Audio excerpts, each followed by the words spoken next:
Of contact force. आठवतंय का? Yes. त्याच्यानंतर मी तुम्हाला काय सांगितलेलं? फ्रिक्शन ऑलवेज इज अन कसला फोर्स? Opposing force. त्याच्यानंतर मी तुम्हाला फ्रिक्शनच्या कंडिशन सांगितलेल्या, फ्रिक्शन कधी होतं, आणि मग तुम्हाला फ्रिक्शनचे कॉजेस सांगितलेले, म्हणजे फ्रिक्शन का होतं. या सगळ्या प्रश्नांची उत्तरं आपण काय केलेली? मागल्या सेशन मध्ये बघितलेली.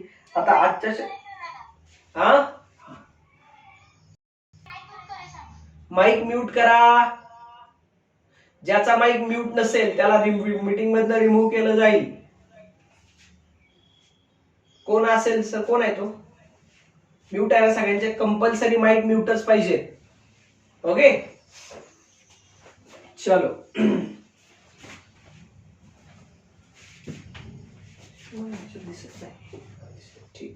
ओके, तर आज आपल्याला टाइप्स ऑफ फ्रिक्शन नावाचा पॉइंट बघायचा आहे. कुठला पॉइंट बघायचा आहे? Types of friction. फ्रिक्शनचे प्रकार किती असतात ते बघायचं आपल्याला. लक्ष देऊ नाही का बाळांनो?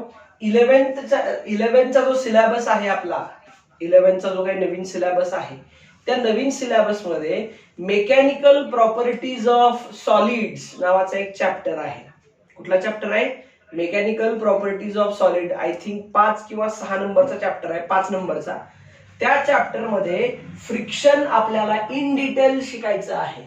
पण फक्त आपण इथं काय करतोय? त्या चॅप्टरचं बेसिक प्रिपेअर करतोय. उद्या जेव्हा आपण 11वी शिकायला सुरुवात करू, जेव्हा आपण mechanical properties of solid discuss करू, त्यावेळेला तुम्हाला डोक्यामध्ये तुमच्या फ्रिक्शन म्हणजे काय हे क्लिअर असतं. ओके, त्याच्यासाठी क्लिअर असण्यासाठी आपण हे सगळं रिवाइज करतो किंवा हे सगळं बेसिक करतोय. त्यावेळेला तिथं रिव्हिजन घ्यायची गरज नाही. डायरेक्ट आपण कंटेंट घेणार एनसीईआरटीचा, आणि तो एकदा एनसीईआरटीचा कंटेंट घेतला की मग आपण डायरेक्ट काय सॉल्व्ह करू शकतो? एमसीक्यू सॉल्व्ह करू शकतो, न्यूमेरिकल सॉल्व्ह करू शकतो. ओके, तर तिथं तुम्हाला ते इझी जावं, सोपं जावं म्हणून हे सगळं आता आपण काय करतोय? बेसिक प्रिपेअर करतो आहोत. ओके, सो पॉइंटचं नाव काय दिलंय मी? Types of friction. बाळांनो, फ्रिक्शनचे 2 प्रकार असतात मेजर. फ्रिक्शनचे 2 मेजर प्रकार असतात. पहिला असतो स्टॅटिक फ्रिक्शन आणि दुसरा असतो डायनॅमिक फ्रिक्शन. किती प्रकार असतात फ्रिक्शनचे? 2. पहिला प्रकार कुठला? स्टॅटिक फ्रिक्शन, आणि दुसरा कुठला? Dynamic friction. आता तुम्ही म्हणाल सर स्टॅटिक फ्रिक्शन म्हणजे काय आणि डायनॅमिक फ्रिक्शन म्हणजे काय? तर तेच आपल्याला बघायचंय, बरोबर. तर पहिल्यांदा आपण काय करूया? स्टॅटिक फ्रिक्शन कशाला म्हणायचं ते बघूया. तुम्ही नाव लिहून घेतली का? नाव लिहून घ्या. टाइप्स ऑफ फ्रिक्शन मध्ये 2 टाइप्स, स्टॅटिक फ्रिक्शन आणि कुठलं रे बाळांनो? दुसरा कुठला प्रकार सांगितला? Dynamic friction. तर त्याच्यामध्ये पहिला पॉइंट आपल्याला बघायचा आहे, व्हॉट इज स्टॅटिक फ्रिक्शन.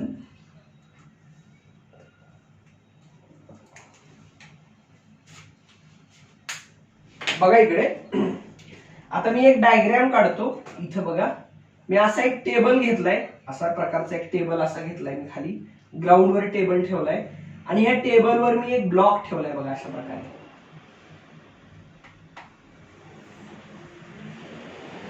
दिसतोय सगळ्यांना ब्लॉक? तर या टेबल मध्ये आणि हा जो वरचा ब्लॉक आहे आणि खालचा टेबल आहे, यांच्यामध्ये कॉन्टॅक्ट आहे की नाही? तर आहे, कारण ते दोघे एकमेकांवर ठेवलेत ना, बरोबर आहे. म्हणजे टेबलवर काय ठेवलंय आपण? ब्लॉक ठेवलाय. म्हणजे टेबलचा सरफेस आणि ब्लॉकचा सरफेस या दोघांमध्ये कॉन्टॅक्ट आहे की नाही? तर उत्तर आहे कॉन्टॅक्ट. ओके, पण दोघांच्या मध्ये रिलेटिव्ह मोशन आहे का? दोघांच्या मध्ये रिलेटिव्ह मोशन आहे का? तर उत्तर आहे नाही.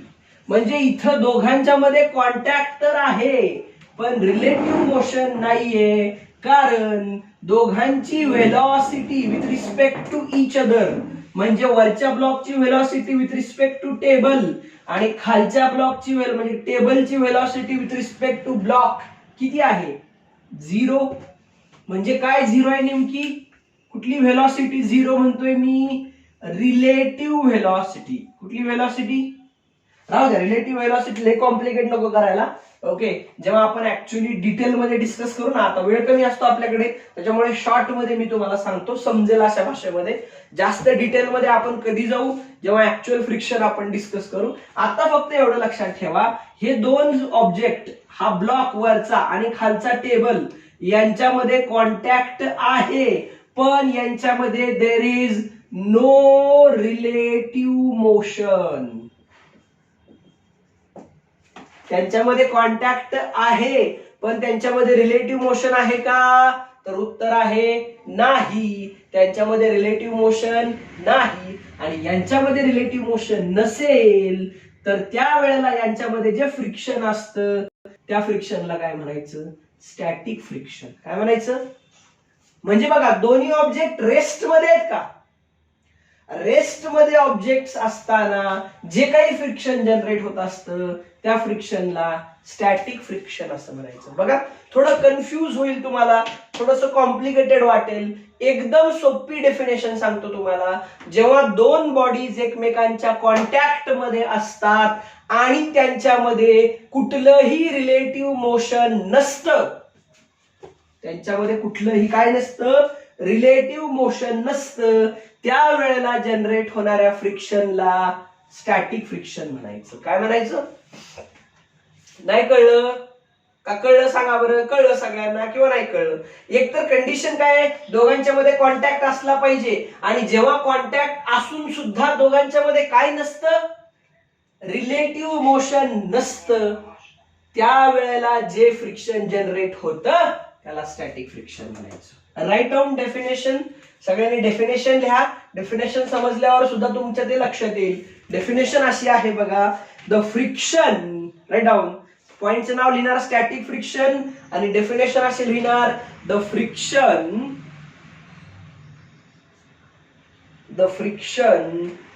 that exists between, sir phone येतोय Suryavansh sir.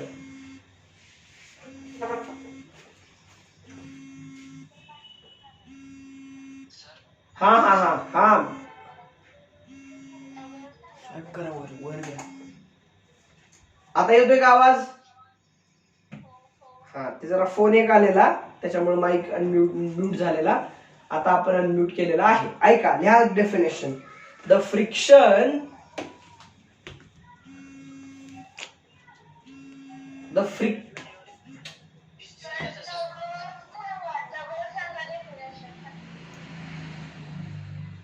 write down, the friction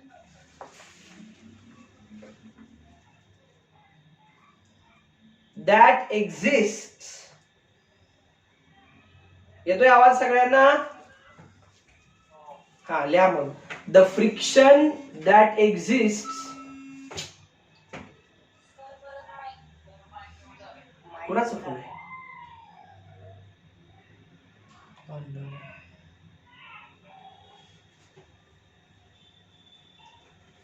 लिहिलं, the friction that exists between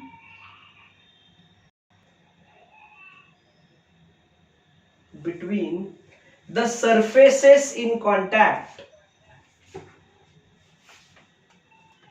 between the surfaces in contact, when there is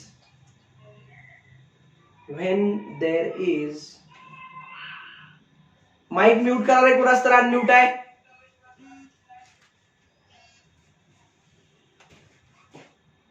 when there is no relative motion,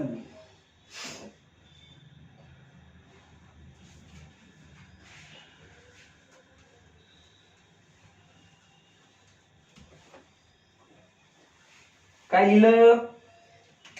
the friction that exists between the surfaces in contact when there is no relative motion is called static friction.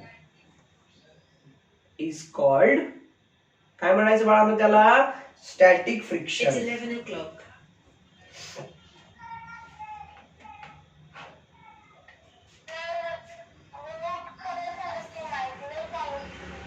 Sir ते कोण आहे त्याला remove करावं, ते light लहान लेकरा कोण बोलते त्याचा आवाज येतोय.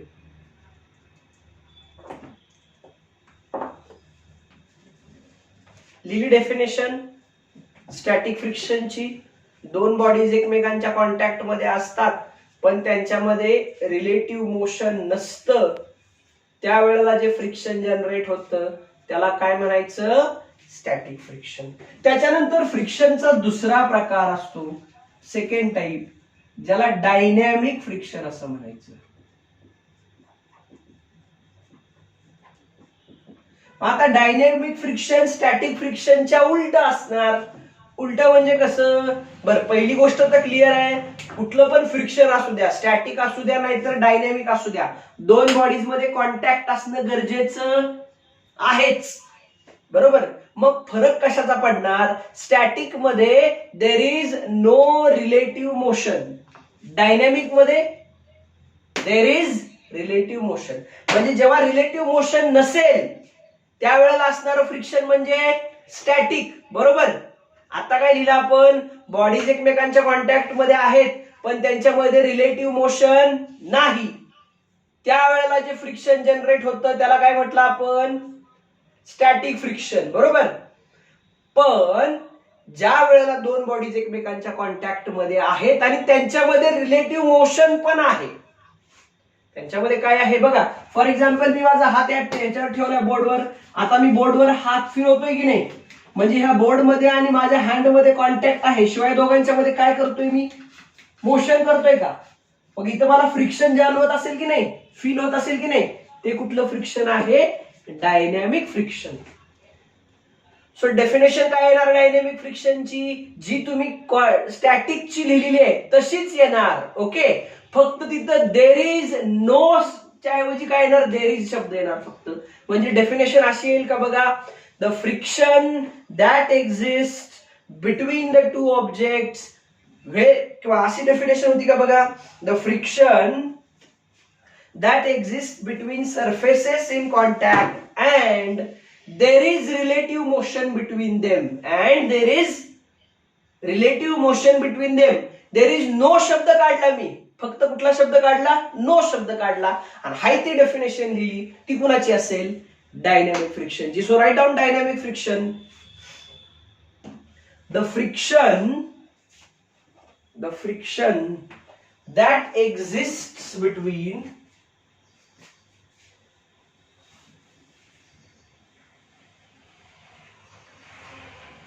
the friction that exists between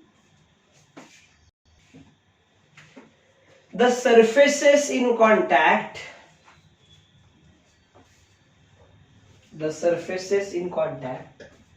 and there is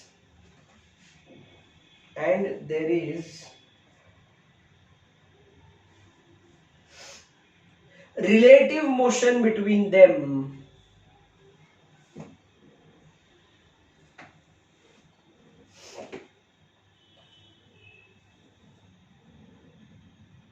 is called, काय म्हणायचं बाळांनो त्याला, डायनॅमिक फ्रिक्शन, ओके.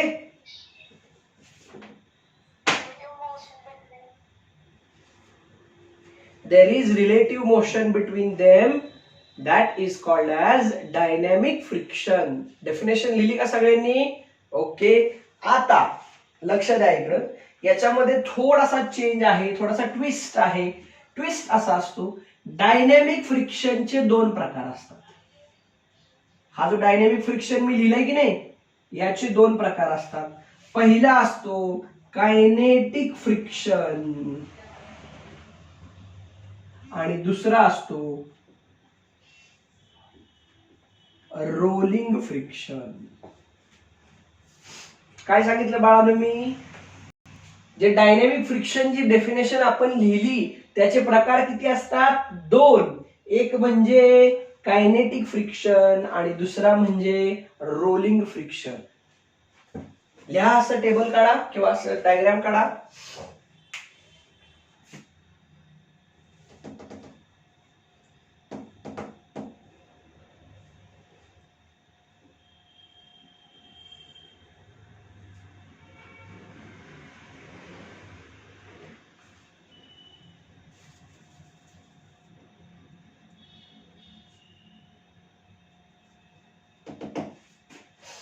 लिहिलं?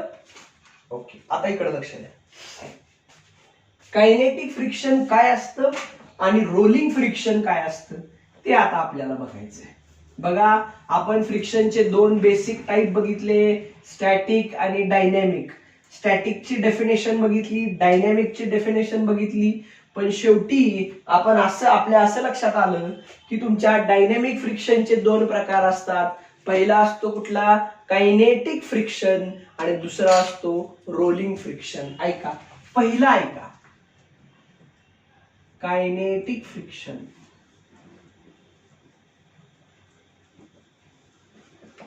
बघा, एक लक्ष द्या इकडे. मी मगाशी तुम्हाला एक्झाम्पल असं सांगितलं, मी माझा हात ह्या बोर्डवर ठेवलाय. ओके, आता बोर्डमध्ये आणि हातामध्ये कॉन्टॅक्ट आहे की नाही? मग मी ह्या बोर्डवर हाताला असं फिरवतोय, बरोबर. मी ह्या बोर्डला हातावर कुठलं मोशन करतोय माहितीये का? मी माझा हात बोर्डवर स्लाइड करतोय. काय करतोय? स्लाइड करणं माहितीये का? स्लाइड सगळ्यांनी मारलेली असते बघा. फरशीवर वगैरे तुम्ही कधी घसरून पडलाय काय? बरोबर. घसरणं म्हणजे काय असतं? स्लाइडिंग असतं की नाही? बरोबर. हे बघा, जेव्हा एक बॉडी दुसऱ्या बॉडीवर स्लाइड होत असते, तुम्ही गाडीचं जेव्हा अचानक ब्रेक दाबता किंवा सायकलचं ब्रेक दाबलं की ते टायर असं घासत जातं बघा, बरोबर. आणि त्या रोडवर त्या टायरमुळे ब्लॅक कलरचं त्याचं ते काय म्हणतात त्याला निशाण पण उठतं बघा. किंवा मातीमध्ये वगैरे तुमची सायकल वगैरे तुम्ही चालवत असाल, ब्रेक मारलं की ती घासत जाते बघा. म्हणजे जेव्हा एक बॉडी दुसऱ्या बॉडीवर स्लाइड करत असते, स्लाइड करणं म्हणजे माहिती आहे ना सगळ्यांना, बरोबर. जेव्हा एक बॉडी दुसऱ्या बॉडीवर काय करत असते? स्लाइड करत असते, त्यावेळेला जे फ्रिक्शन जनरेट होतं त्याला कायनेटिक फ्रिक्शन म्हणायचं. काय म्हणायचं? बघा, द फ्रिक्शन जनरेटेड, डेफिनेशन मी इथं लिहितो बघा. The friction generated when one body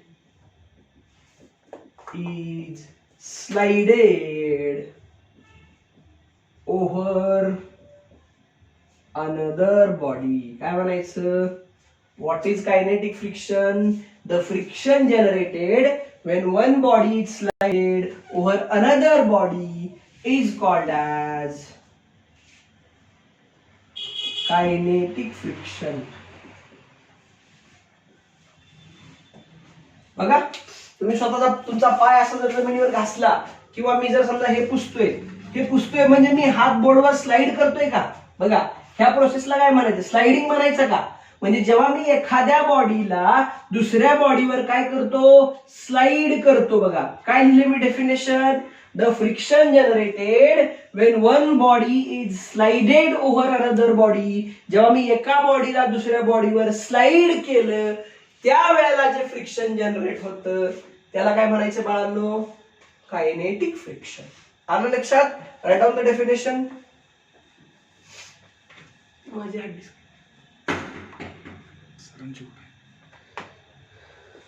कळत आहे?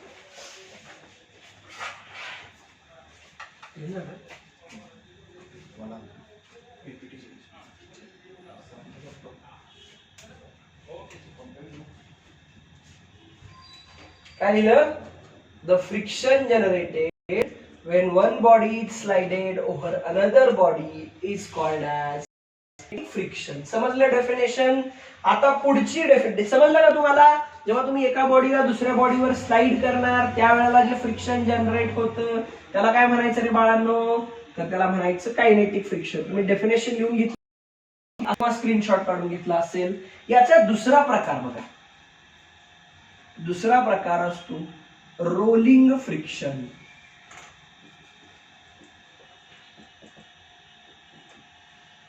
तुम्ही रोलिंग मोशन बघितले? कुठं बघितले रोलिंग मोशन? आठवते का तुम्हाला? किंवा रोलिंग मोशन काय असतं?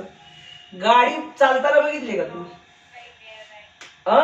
व्हील ज्याला म्हणतो आपण, चाक कशाचा पण असेल, मग ट्रकचा असेल, बैलगाडीचा असेल, तुमच्या सायकलचा असेल, गाडीचा असेल, कशाचं पण चाक असेल, ते जे चाक आहे ना ते जे मोशन करत असतं त्याला कुठलं मोशन म्हणतात माहितीये? रोलिंग मोशन म्हणतात. काय म्हणतात? किंवा तुम्ही ते रोलर बघितले का? पेंट कलर करायचं रोलर असतं बघा, ते आपण असं वर खाली करत गेलं की ते असं गोल फिरत असतं बघा. ऍक्च्युअली रोलिंग मोशन मध्ये बॉडी दोन प्रकारची मोशन करत असते. एक म्हणजे रोटेशनल, म्हणजे बॉडी स्वतःभोवती पण फिरत असते आणि शिवाय सरळ रेषेमध्ये पण पुढे जात असते. लिनियर मोशन पण करत असते. रोलिंग मोशन माहितीये सगळ्यांना माहितीये रोलर कशाला म्हणतात. रोल करणं म्हणजे काय बघा, हा मार्कर आहे बघा, दिसतोय का सगळ्यांना. मार्करला बघा मी काय केलं, आता असं मूव्ह करतोय बघा, हा मार्कर असं स्वतःभोवती पण फिरतोय पुढे पण जातोय का, बरोबर. हे कुठलं मोशन आहे, रोलिंग मोशन आहे की नाही. मग जेव्हा जेव्हा त्या बॉडीला तुम्ही दुसऱ्या बॉडीवर रोल कराल, म्हणजे जेव्हा तुमची कार असेल, तुमची सायकल असेल, तुमची गाडी असेल, जेव्हा ती रोडवरनं चाललेली आहे, तेव्हा त्या टायर मध्ये आणि तुमच्या कशामध्ये काय म्हणतो आपण त्याला, रोड मध्ये फ्रिक्शन होणार की नाही. ते मोशन कुठलं करतोय, काय करणार बघा, ते मूव्ह करत असेल की नाही. मग ती काय करते, रोड सरफेसवर रोल करते की नाही, बरोबर. ते जेव्हा रोल करते रोड सरफेसवर, तेव्हा टायर मध्ये आणि रोड सरफेस मध्ये जे फ्रिक्शन जनरेट होतं त्याला म्हणायचं रोलिंग फ्रिक्शन. समजलं का नाही समजलं. काय असतं रोलिंग फ्रिक्शन, सिंपल आहे बघा. Friction generated when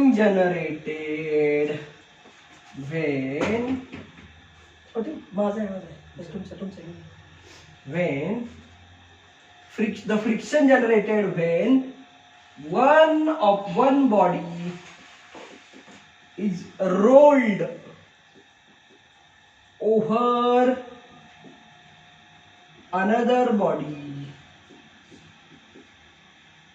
is called rolling friction. जेव्हा एक बॉडी दुसऱ्या बॉडीवर काय केली जाते, रोल केली जाते, तेव्हा जे फ्रिक्शन जनरेट होतं त्या फ्रिक्शनला काय म्हणायचं, रोलिंग फ्रिक्शन. समजलं का नाही समजलं.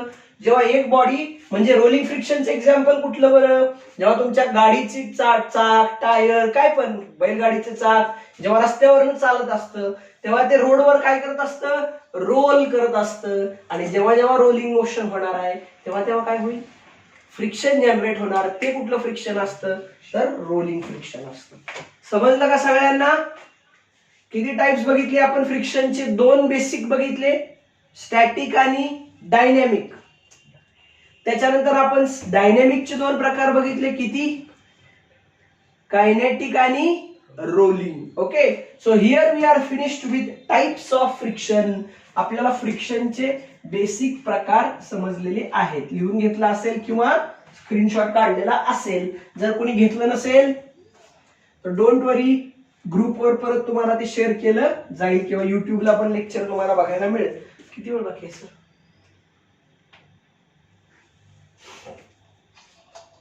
ओके, ठीक आहे. आता आपण चॅप्टरच्या शेवटाकडे चाललेलो आहोत. शेवटचा एक महत्वाचा आहे, ऍक्च्युली दोन पॉइंट बघायचे आपल्याला, पण वेळ कमी असल्यामुळे एकच महत्वाचा पॉइंट बघूया. तो म्हणजे ऍडव्हान्टेजेस ऑफ फ्रिक्शन.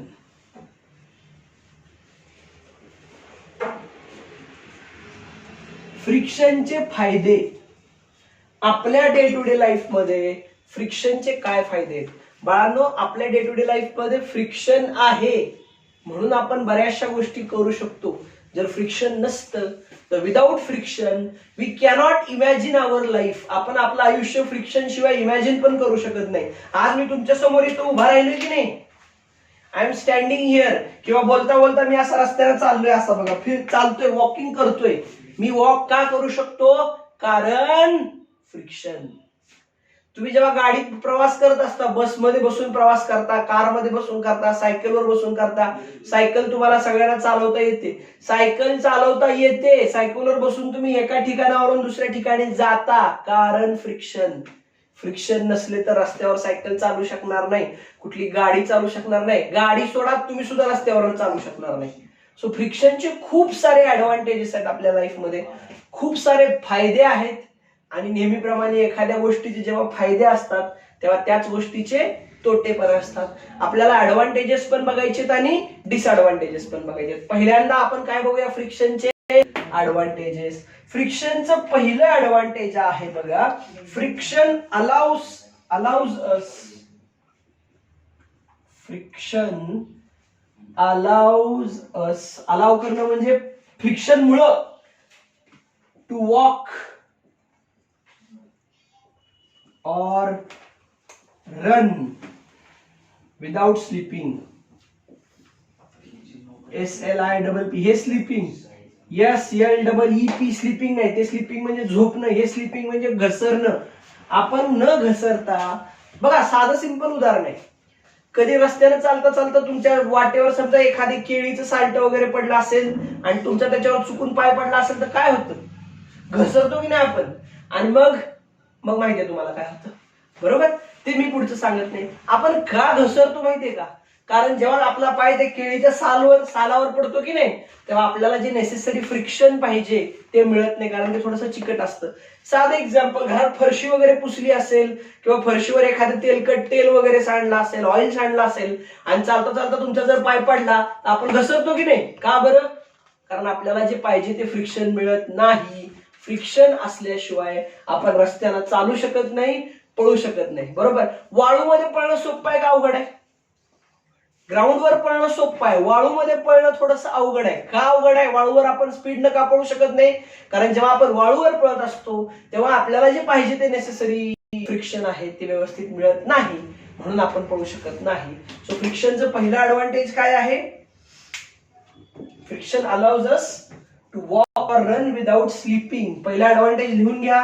मी दुसरा ऍडव्हान्टेज सांगतो बघा फ्रिक्शनचं.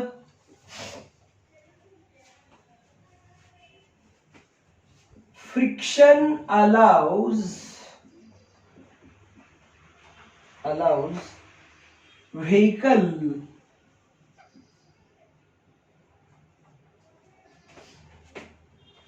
to travel on roads safely. म्हणजे तेच आलं नेहमीप्रमाणे, जर समजा तुम्हाला एखाद्या रोडवर व्हेकल चालवायचं असेल आणि तुमच्या व्हेकलच्या टायर्स मध्ये आणि ग्राउंड मध्ये जर फ्रिक्शन नसेल तुमची गाडी पुढे जाऊ शकत नाही.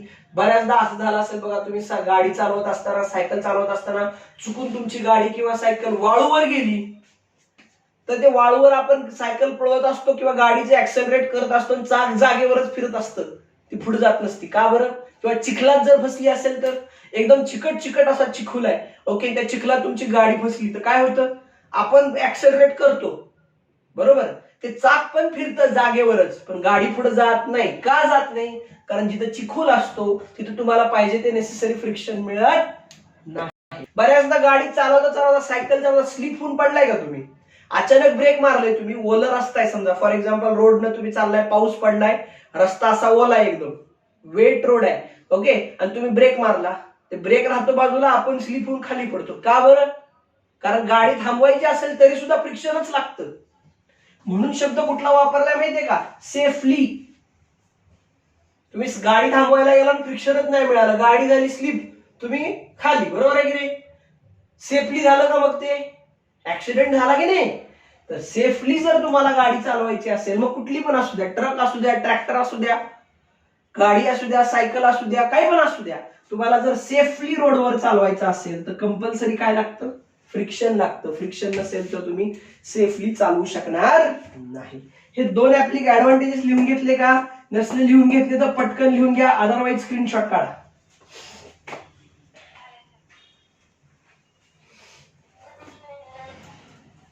ओके, चला तिसरा ऍडव्हान्टेज सांगतो. तिसरा ऍडव्हान्टेज पण मी तुम्हाला ऑलरेडी सांगितलेला आहे बघा, we can apply brakes to vehicle. We can apply brakes to stop vehicle because of friction. म्हणजे तुम्हाला एखादी गाडी बघा, गाडी तुम्हाला चालवा येते, नुसती चालवायला येऊन उपयोगाची नाही, ती थांबवता पण आली पाहिजे. त्यामुळे गाडी शिकणार असाल तर नुसती चालवायला शिकू नका, थांबवायला पण शिका. Jokes part. म्हणजे तुम्हाला जर एखादी गाडी थांबवायची असेल तर तुम्ही काय करता, गाडी थांबवायची असेल तर, बरोबर आहे की नाही, क्या मारोगे ब्रेक. एक जोक सांगतो तुम्हाला मी पटकन. तर एक लेडीज असते, एक बाई असते, आणि ती ड्रायव्हिंग स्कूलमध्ये ड्रायव्हिंग शिकायला जाते, आणि मग तो ड्रायव्हिंग स्कूलवाला त्या बाईला प्रश्न विचारतो, म्हणतो अगर आप गाड़ी चला रही हो और आपके गाड़ी के सामने अगर आपका भाई और आपका पति आ गया तो आप किसे मारोगी. ती म्हणते पती को. ती येड म्हणते अरे पती को नाही, ब्रेक मारोगी. जोक सपाट.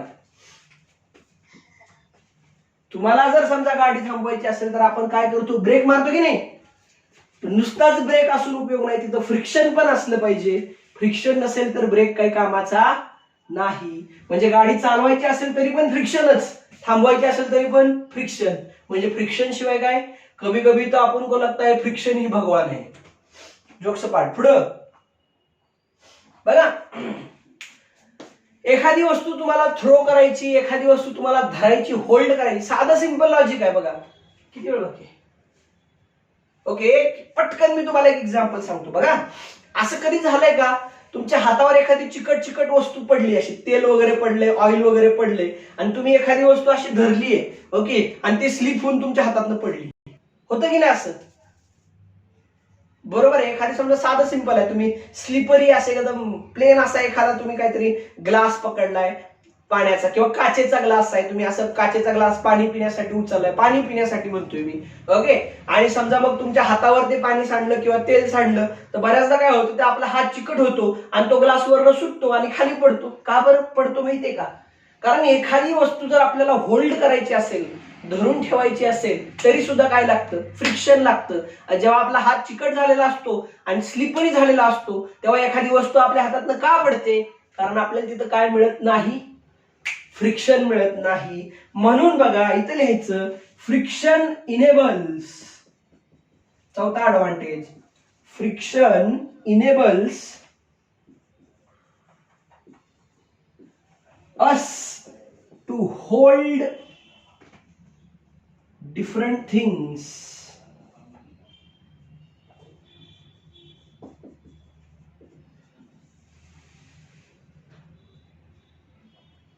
because of that. हे ऍडव्हान्टेज. फ्रिक्शन आपल्याला मदत करतो.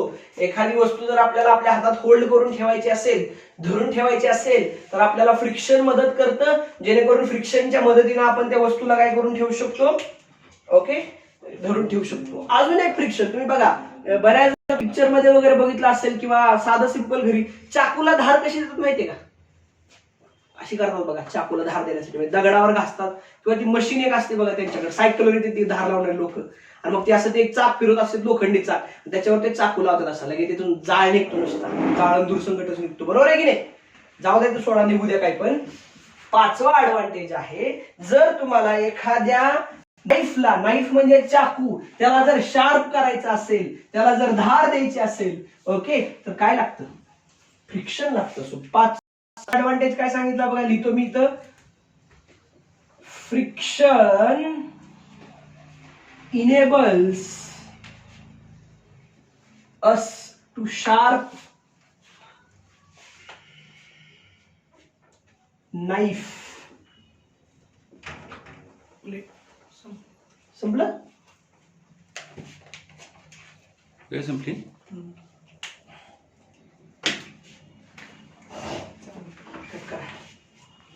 बस.